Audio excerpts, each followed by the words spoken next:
Humor akan membuat orang lebih nyaman dalam situasi yang tegang.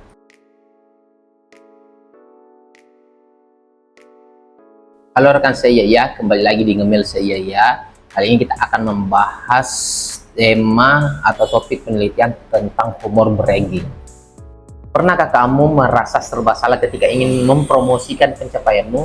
Jika terlalu merendah kita dianggap tidak berkompeten, tetapi jika terlalu pamer dianggap sombong atau arogan. Nah, bagaimana kalau ada cara untuk mempromosikan diri tetapi tidak terlihat arogan? Dalam video ini kita akan membahas penelitian dari Jean Pai mengenai humor bragging. Dalam dunia kerja dan bisnis kita menghadapi dilema self-promotion paradox, di mana jika kita tidak menunjukkan keahlian yang kita miliki, maka kita akan dianggap tidak kompeten. Tetapi jika kita belak-belakan, maka kita akan dianggap arogan. Nah, humor bragging dalam penelitian ini ditawarkan sebagai solusinya. Humor bragging adalah menggabungkan antara humor dan self-promotion, sehingga kita akan terlihat ramah sekaligus juga tetap terlihat profesional. Penelitian ini menguji apakah menggunakan humor bragging bisa meningkatkan peluang kerja.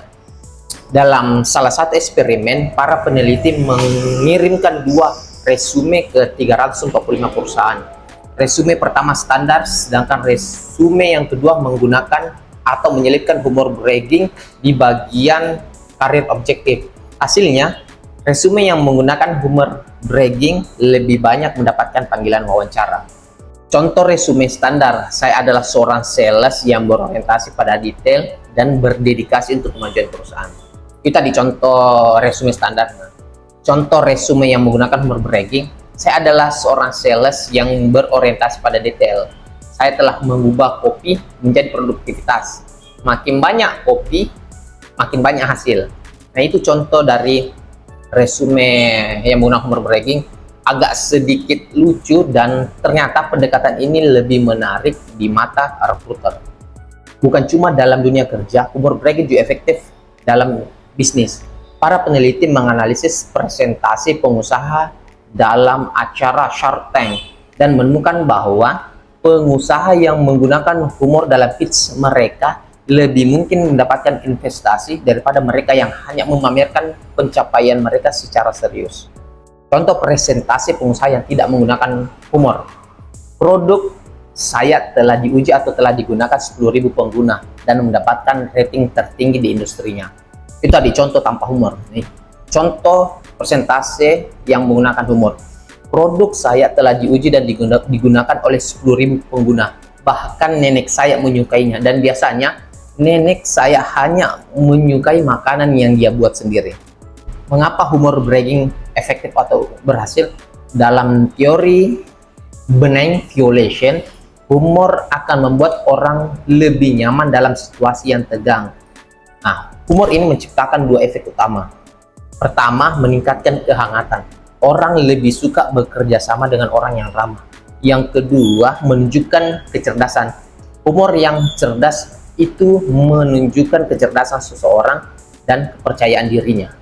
Oke, jadi bagaimana menggunakan humor bragging secara baik? Berikut ini beberapa tipsnya. Pertama, gunakan humor yang relevan. Yang kedua, jangan menggunakan humor terlalu banyak. Kenapa? Humor yang terlalu banyak bisa mengaburkan pesan utama. Yang ketiga, sesuaikan dengan audiens. Beberapa lingkungan kerja itu orangnya konservatif, jadi sesuaikan dengan lingkungannya. Contoh saat wawancara kerja, apa kelebihan Anda? Orang yang tidak menggunakan humor akan menjawab, apa kelebihan Anda? Saya orangnya detail dan fokus pada target. Kalau orang yang menggunakan humor, apa kelebihan Anda?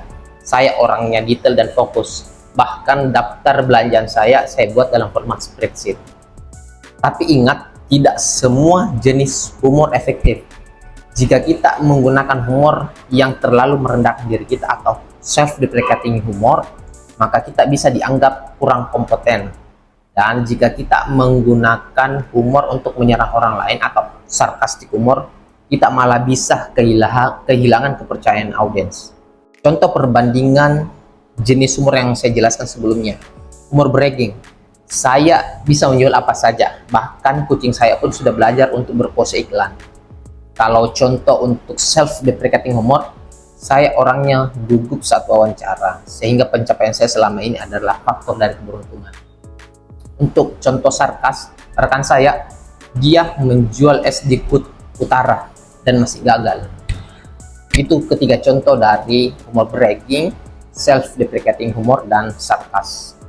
Jadi apakah kamu sudah mengerti dari penjelasan sebelumnya dan bisa atau mau menerapkannya dalam wawancara kerja atau presentasi bisnis? Nah, dengan strategi yang tepat, kamu akan terlihat dan lebih daripada kandidat yang lainnya. Dan teman-teman, jika video ini menarik dan bermanfaat untuk teman-teman, silakan like, comment, and subscribe. Sampai jumpa di ngemil selanjutnya. Dadah.